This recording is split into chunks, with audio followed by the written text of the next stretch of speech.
आभासी दुनिया के मेरे दोस्तों, मैं एडवोकेट राजा चौधरी बोल रहा हूँ। काम की बात लाल की क्लास में आपका स्वागत है और पेश है अम्बेडकरनामा। आप आज साहू जी महाराज के ऊपर विशेष कार्यक्रम सुन रहे हैं, जिसमें साहू जी महाराज ने रिजर्वेशन को लेकर के, रिप्रेजेंटेशन को लेकर के, अफर्मेटिव एक्शन को लेकर के और तथा उनके जीवन से बहुत सारे व्यक्ति और व्यक्तित्व प्रभावित हुए हैं, उनके बारे में आप जान रहे हैं। तो उसी सिलसिले में हम आज साहू जी महाराज के उन पहलुओं पे बात करेंगे जो बाद के राजनीति में उत्तर भारत से लेकर के दक्षिण भारत में और ख़ास करके महाराष्ट्र में क्या प्रभाव रहा है। भारतीय राजनीति का एक प्रमुख चेहरा मान्यवर कांशीराम जी साहू जी महाराज के बारे में क्या लिखे थे और उनके विचारों को स्थापित करने के लिए वो किस प्रकार से, अब जब उनकी सरकार आई, जब बसपा की सरकार आई, तो क्या क्या कार्यक्रम नीति लेकर के आ रहे थे, उनके बारे में जानेंगे। आप जानते हैं कि जो साहू जी महाराज है वो एक ऐसे प्रगतिशील धारा के भाग है जिन्होंने 25 जुलाई 1917 को ही प्राथमिक शिक्षा को अनिवार्य कर दिया गया, जो कि बाद में आप जानते हैं कि जो सुप्रीम कोर्ट के ऑर्डर के साथ राइट टू एजुकेशन 21A में लाया गया, वो शिक्षा को अनिवार्य, यानी प्राइमरी एजुकेशन को जो अनिवार्य कर दिया गया था वो 25 जुलाई 1917 को ही कर दिया गया था और उसको निःशुल्क भी बना दिया गया। प्राइमरी एजुकेशन किसी भी राष्ट्र के उत्थान में, समाज के उत्थान में और किसी भी बच्चों के भविष्य के लिए कितना महत्वपूर्ण चीज़ होता है, उसको आप समझ सकते हैं, उसके माध्यम से आप जान सकते हैं। उसके बाद उन्होंने 1912 में ही, उससे पहले उनको निःशुल्क किया गया था 1917 में, लेकिन उससे पहले अनिवार्य 1912 में ही कर दिया गया था। स्त्री शिक्षा के फूले दंपति के सपनों को पूरा करने के लिए लड़कियों की शिक्षा पर विशेष जोर दिया और 500 से ज़्यादा 1000 तक की जनसंख्या वाले प्रत्येक गांव में स्कूल खोला गया। उन्होंने 1920 में निःशुल्क छात्रावास खुलवाया। इस छात्रावास का नाम Prince Shivaji Maharaj free boarding house रखा गया। तो ये 19वीं शताब्दी, 20वीं शताब्दी और 21वीं शताब्दी में जो हमारे महापुरुष हुए हैं, उनका जो नीतिगत विचार थे, आर्थिक मॉडल था, जिसके अम्बेडकरनामा के माध्यम से आप लगातार जान रहे हैं। तो साहू जी महाराज जो पॉलिसी के रूप में अगर आप उनको देखेंगे तो उस समय 1910 में, 1912 में, 1916 में इस तरह के कामों को, प्राथमिक एजुकेशन को फ्री करना, उसको कंपलसरी करना अपने आप में एक बड़ा काम है, जिसको आप इस माध्यम से समझ सकते हैं। बाद में मान्यवर कांशीराम ने बहुत अच्छा कई लेख उनके ऊपर और कई भाषण दिया गया, और जब बहुजन समाजवादी पार्टी की सरकार आई तो उन्होंने कई जगह पे मेला का आयोजन किया गया, साहू जी महाराज के मेलों का आयोजन किया गया, जिसके कुछ भाषण का उल्लेख हम आपको बताएंगे। आप जानते हैं कि साहू जी महाराज का डॉक्टर अंबेडकर से अच्छा संबंध था, हालांकि उनकी मृत्यु बहुत पहले हो गई थी, लेकिन ऐसा माना जाता है, ऐसा हम कह सकते हैं कि अगर साहू जी महाराज और कुछ दिन जीवित होते तो जो मोमेंट चल रहा था, जो मिशन चल रहा था, वो बहुत और आगे बढ़ता। तो मैं सीधे आपको ले चलता हूँ मान्यवर कांशीराम के भाषण पर। और मान्यवर कांशीराम का जो भाषण है वो साहू जी महाराज के मेले में दिया गया भाषण है। उसको मैं आपको कुछ भाषण को उद्धृत करूंगा और सुनाऊंगा, और आप उसके बाद साहू जी महाराज के बारे में जानेंगे कि उन्होंने किस प्रकार से महाराष्ट्र से उठा करके के उत्तर भारत में साहू जी महाराज को पूरी तरीके से लोक में ले गए और लोक संसार में साहू जी के कार्य को बताया। तो ये जो भाषण है ये आप मान्यवर कांशीराम साहब के ऐतिहासिक भाषण खंड 9 में देख सकते हैं, जिसको जो आगरा से प्रकाशित हुआ है, और AR अकेला जी इसके संपादक है। खंड 9 है और पेज संख्या 355 से लेकर के आगे 360 के बीच में भाषण ये लिखित है। आपको अगर रेफरेंस के तहत अगर जानना हो तो उसमें आप जा सकते हैं। तो साहू जी मेला का आयोजन हो रहा था, ये कानपुर का समय है। आपको एक और सूचना मैं पहले देना चाहता हूँ कि साहू जी महाराज एक बार कानपुर आए थे, और कानपुर जब वो आए थे, तो जब मान्यवर कांसी राम को ये बात पता चला कि कानपुर साहू जी महाराज कभी आए थे, तो वो जो स्टेट यूनिवर्सिटी थी, मान्यवर कांसी राम ने उसका नाम बदल करके छत्रपति साहू जी महाराज यूनिवर्सिटी रख दिया था। तो ये तरीका था अपने जो महापुरुषों को स्थापित करने का। मान्यवर कांसी राम का जो तरीका था कि महापुरुषों को मेला के जरिए, विश्वविद्यालय के जरिए और विश्वविद्यालय के नाम के जरिए कैसे लोक में ले जाया जा सके, वो अपने तरीके से वो काम करते थे।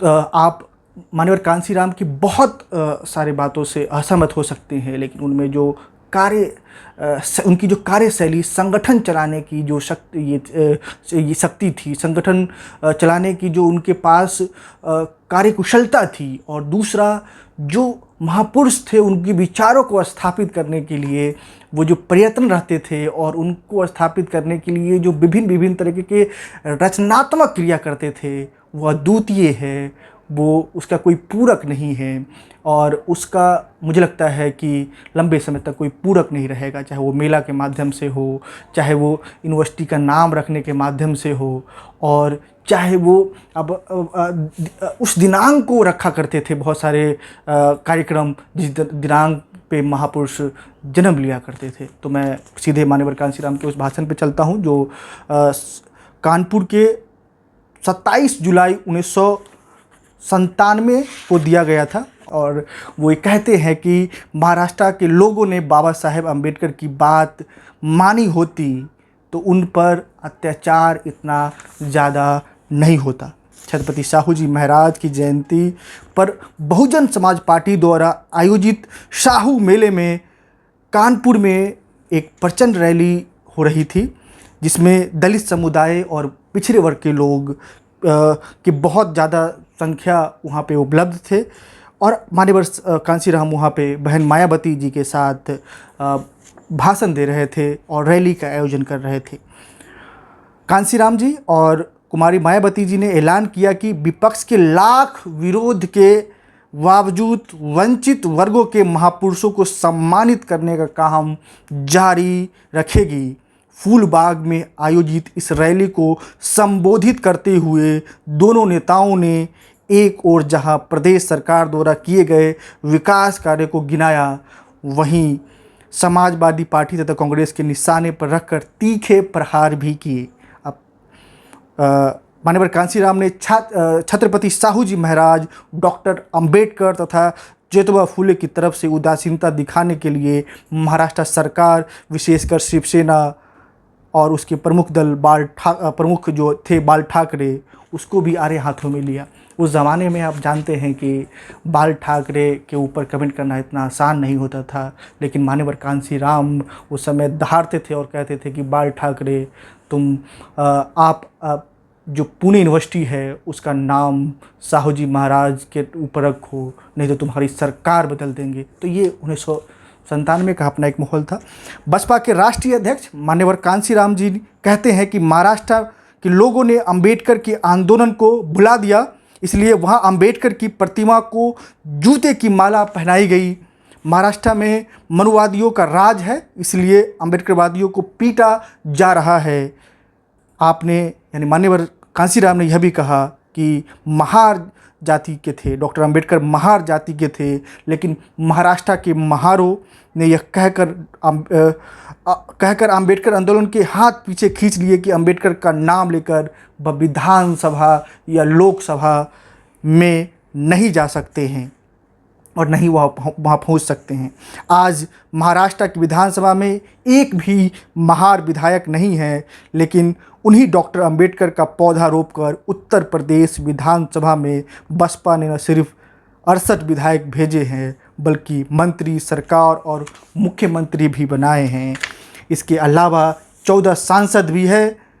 मान्यवर कांसी राम ने यह भी कहा कि हमें अंबेडकर की मूर्ति से उतना ही लगाव नहीं है जितना उनके आंदोलन से है।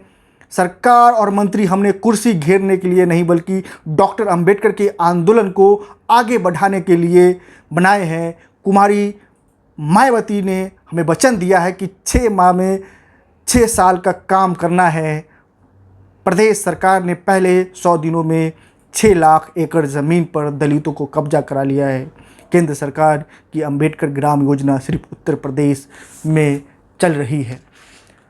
तो ये महार जो आंदोलन है, डॉक्टर अंबेडकर का जो आंदोलन था, वो उत्तर प्रदेश में कैसे मान्यवर कांशीराम उसको स्थापित करते हैं।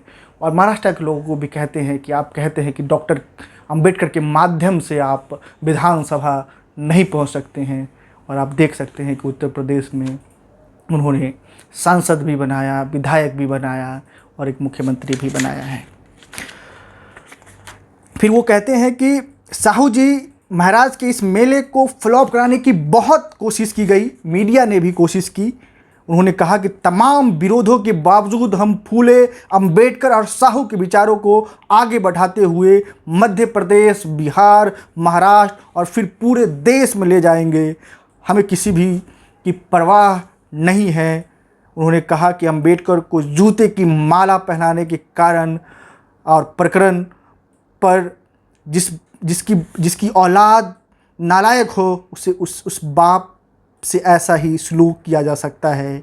अंबेडकर, साहू तथा फूले को उत्तर प्रदेश में सम्मान देकर महाराष्ट्र वालों को शर्म करनी चाहिए। आपने कहा कि कांग्रेस, यानी मान्यवर कांशीराम साहब ने कहा कि आप कांग्रेस के शरद पवार जब मुख्यमंत्री थे तब पूना में साहू जी के नाम पर विश्वविद्यालय का नाम रखने को हमने 15 लाख हस्ताक्षरों के साथ ज्ञापन दिया।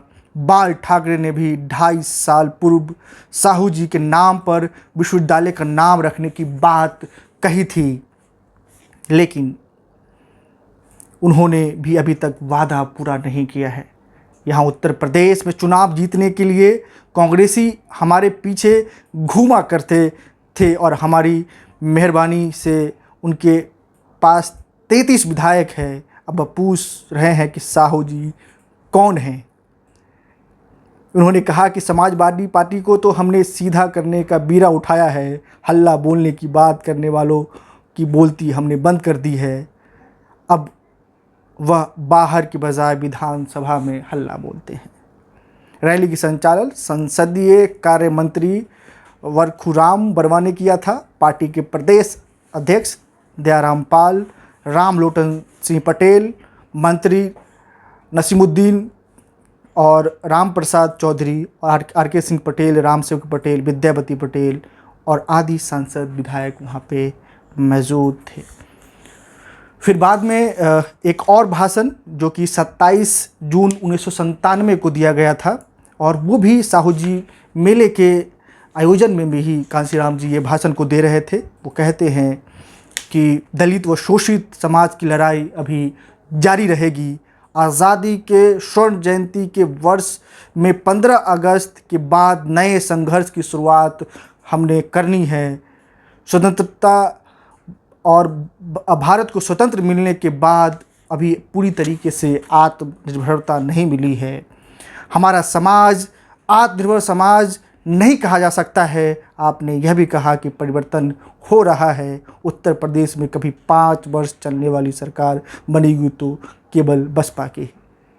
फिर वो आगे कहते हैं कि श्री साहू जी महाराज के सीनेट हॉल में छत्रपति साहू जी महाराज एवं सामाजिक परिवर्तन के विषय पे आयोजित संगोष्ठी में मान्यवर कांशीराम जी की मुख्य अतिथि के रूप में वहाँ पे बुलाया गया था। और उन्होंने कहा कि महाराष्ट्र के 108 वर्षों के दलित संघर्ष की बारीक विवेचना करते हुए वो ये कह रहे थे कि महाराष्ट्र में पेशवा काल की 1818 में समाप्ति के बाद 1848 से ज्योतिबा फुले राव द्वारा सूत्रपात की गई थी। यानी 1848 में जो महाराष्ट्र में जो चेतनागत आंदोलन चालू हुआ गया था वो 1848 में चालू हुआ। उसके बाद ज्योतिबा राव फुले ने उसकी नींव डली।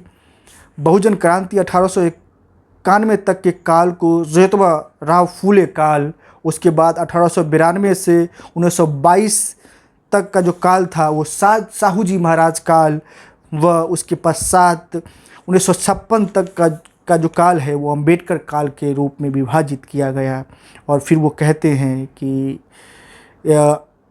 तोड़ मोड़ कर बहुत सारे इतिहास पेश किए गए हैं, लेकिन वास्तविक तस्वीर अमेरिकी महिला, आप गेल अम्बेडकर नाम सुने ही होंगे। उन्होंने अपने पुस्तक में इस आंदोलन को जिक्र करते हैं। कांशीराम भी ये जो विभाजन किया गया था गेल अम्बेडकर के द्वारा वो उसको बताते हैं।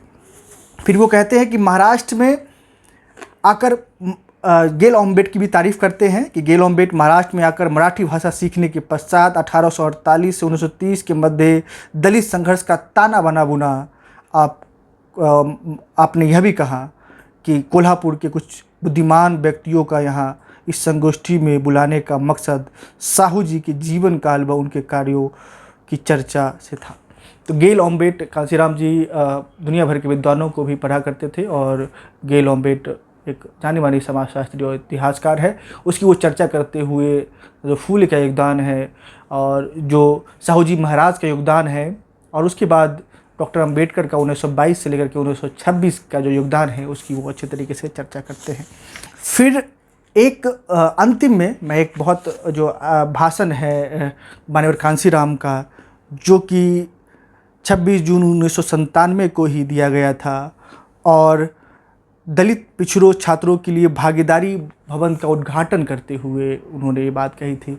और ये साहू जी महाराज भवन के रूप में ही जाना जाता है। और दलित पिछड़ों जो संगठन दलित पिछड़ों भागीदारी भवन का उद्घाटन करते हुए उन्होंने कहा कि यह भवन का निर्माण में 9.64 करोड़ की लागत से भागीदारी भवन तैयार हुआ है। और इस भवन को उत्तर प्रदेश के मुख्यमंत्री, तत्कालीन मुख्यमंत्री जो थी बहन मायावती जी और माननीय कांशीराम जी इसका उद्घाटन कर रहे थे। और भाषण को अंत करते हुए ये भी कहते हैं कि आने वाले में जो समय होगा, किसी भी हालात में वो साहू जी के सपनों को, जो कि सपना था कि सबको निःशुल्क शिक्षा दिया जाए प्राथमिक स्तर पे और कंपलसरी जो एजुकेशन है वो किया जाए, उसको पूरा करेंगे। मैं एक बात और जो संसद में बोल रहे थे माननीय कांशीराम 30 जुलाई 1997 को, उसको भी मैं उद्धृत करता हूँ। ये भाषण उसी संकलन में है जो कि ऐतिहासिक भाषण खंड 9 में है। वो ये कहते हैं, माननीय कांशीराम जी कहते हैं, और बहुत ही सारगर्भित बात इसलिए है कि वो किस प्रकार से उत्तर प्रदेश और हिंदी बेल्ट में बहुजन समाजवादी पार्टी को स्थापित करते हैं और फूले अंबेडकर और साहू जी महाराज को और उनके सपनों को हिंदी बेल्ट में पूरी तरीके से लोग और आम लोगों के बीच में ले जाते हैं।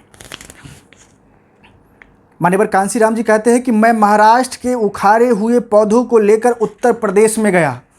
मैं महाराष्ट्र के उखाड़े हुए पौधों को उत्तर प्रदेश में ले गया, उत्तर प्रदेश में यह पौधा लगाया।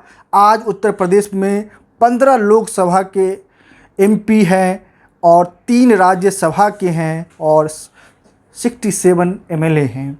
इसके बाद महाराष्ट्र में जाकर मैं उनके पास पहुंचा और कहा कि अंबेडकर को मानकर, फूले और साहू को मानकर एमएलए एमपी बनाया जा सकता है। उत्तर प्रदेश, पंजाब और मध्य प्रदेश में बन सकते हैं तो महाराष्ट्र में क्यों नहीं बन सकते हैं। आप इस मूवमेंट को मत ठुकराइए। यह मूवमेंट सामाजिक और आर्थिक परिवर्तन का मूवमेंट है। इसका मतलब यह है कि हम इसको कभी न कभी कामयाब बनाएंगे, क्योंकि यह शुरू हुआ है तो इसका अंत भी अच्छे तरीके से होगा। मैं आपको उस समय भी महाराष्ट्र में कहता था और आज मैं उत्तर प्रदेश में आकर कहता हूं कि आप भी एमएलए, एमपी और मिनिस्टर बन सकते हैं। आज उत्तर प्रदेश में हमारी मिनिस्ट्री है, चाहे वह किसी के साथ मिलकर हो, लेकिन हो सकता है। और हम यह भी उम्मीद में है कि हम अपने बलबूते पर मिनिस्ट्री बना सकते हैं। इस मूवमेंट को ध्यान में रखते हुए साहू, फूले और अंबेडकर की मूवमेंट, जिसमें सामाजिक और आर्थिक परिवर्तन के ऊपर ज़्यादा जोर दिया गया है, इस मूवमेंट को मैं समझता हूँ कि उसको चलाना बहुत ज़रूरी है। लेकिन महाराष्ट्र के दलितों ने उसको डेजर्ट किया है और उसको छोड़ दिया है। अंबेडकर की मूवमेंट को डेजर्ट करने का जितना मुझे दुख होता है, उतना डिस्क्रेशन का नहीं होता है। स्टैचू के ऊपर तो पंछी भी बैठ जाते हैं और पेशाब कर देते हैं, तो क्या हम पंछी के पीछे भागेंगे कि आपने यह कर दिया, स्टैचू को ख़राब कर दिया, स्टैचू को जूता पहनाया गया, उसके बाद गोली कांड हुआ। मैं इस कांड का कंडेम करता हूँ। ऐसा नहीं होना चाहिए, जुल्म ज़्यादती नहीं होनी चाहिए थी, लेकिन जुल्म ज़्यादती तो कांग्रेस के राज्य में कम नहीं है। मैं भगवान गवई की कहानी बताता हूँ। और उसके बाद माननीय कांशीराम जी कहते हैं कि हमें अंबेडकर का नाम यूनिवर्सिटी से जोड़ना चाहिए।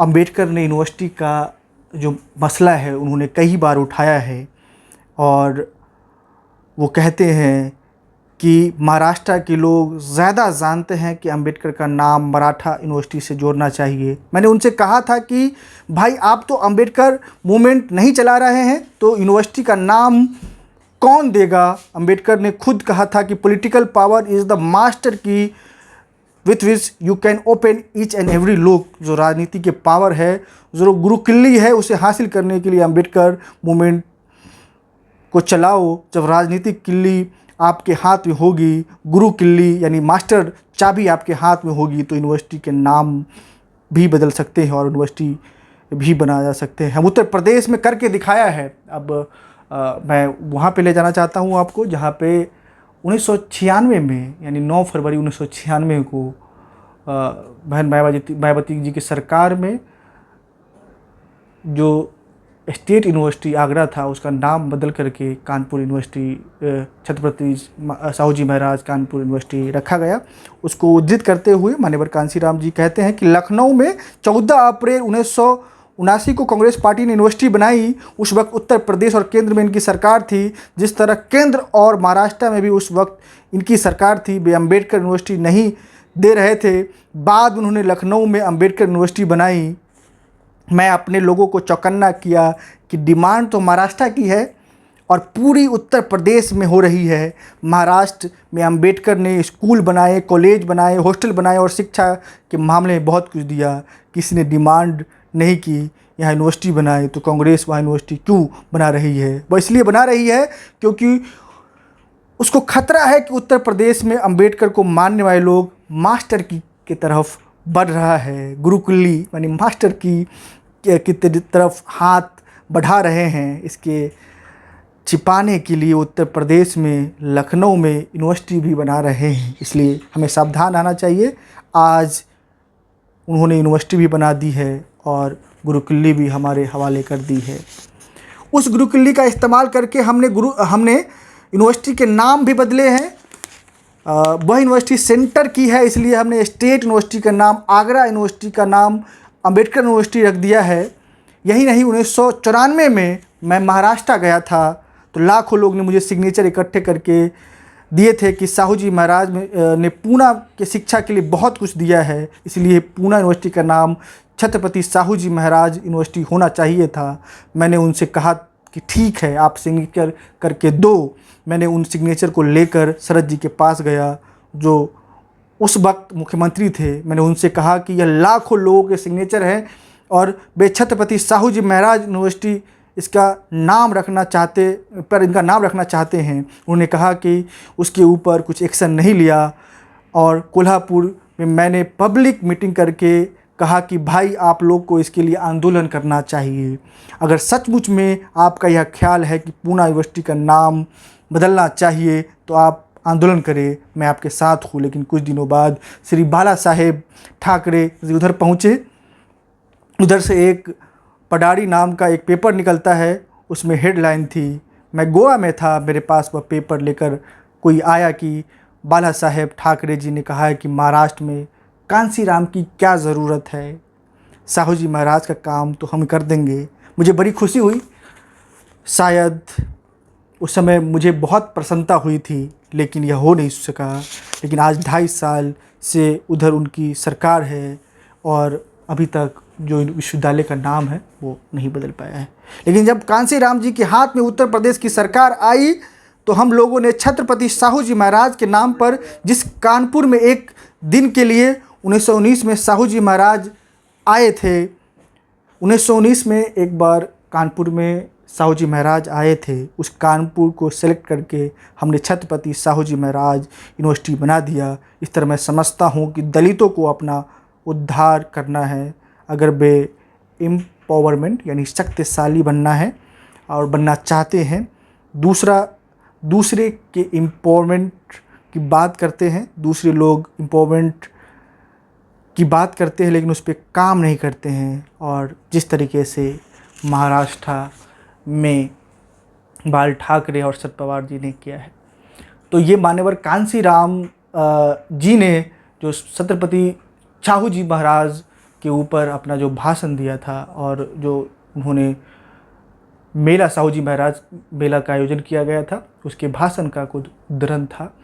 आप जानते हैं कि साहू जी महाराज के सपनों को किस तरीके से उत्तर प्रदेश में माननीय कांशीराम जी ने पूरा किया है। उनके इन भाषण से आप ये निचोड़ निकाल सकते हैं कि अपने समय में किस तरीके से हमारे महापुरुष प्रयत्न थे, प्रयास कर रहे थे और एक मजबूत दर्शन को स्थापना करने का प्रयास कर रहे थे। आप अम्बेडकरनामा में लगातार आज छत्रपति साहू जी महाराज के जीवन, उसके कार्य, चुनौतियों और तमाम पहलुओं के बारे में जान रहे हैं। आप लगातार अम्बेडकरनामा को देखते रहिए। शुक्रिया, धन्यवाद, जय हिंद।